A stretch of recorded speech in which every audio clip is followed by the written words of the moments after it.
Hello madam, hello hello madam. কি bag রাস্তায় পড়ে গেছে মানে? আপনি কি জানেন ওই ব্যাগে কতটা জরুরি কাগজ ছিল?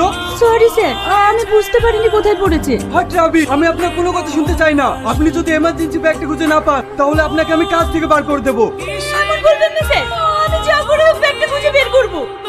এক্সকিউজ মি, আপনার সাথে একটু কথা ছিল। কে আপনি? আপনার সঙ্গে আমার কোনো কথা নেই, যান এখান থেকে। 1 মিনিট ম্যাডাম। বললাম না যান। এই ব্যাগটা আপনার রাস্তায় পড়ে গিয়েছিল, এখানকার ঠিকানা আছে বলে নিয়ে আসলাম।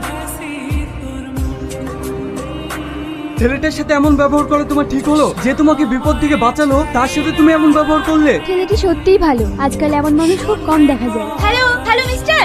কিছু বলবেন? সরি, আমার আপনার সঙ্গে এরকম ব্যবহার করা উচিত হয়নি। ব্যাগটা হারিয়ে যাওয়ার জন্য বসের মুখে অনেক বকা খেয়েছি, মাথা ঠিক ছিল না, তাই আপনাকে অনেক কিছু বলে ফেলেছি। কিছু মনে করবেন না প্লিজ। আমি বুঝতে পেরেছি, আমি কিছু মনে করিনি। আপনি আমার অনেক বড় উপকার করলেন। এই ব্যাগটা যদি না পাওয়া যেত তাহলে আমার চাকরিটাই থাকতো না।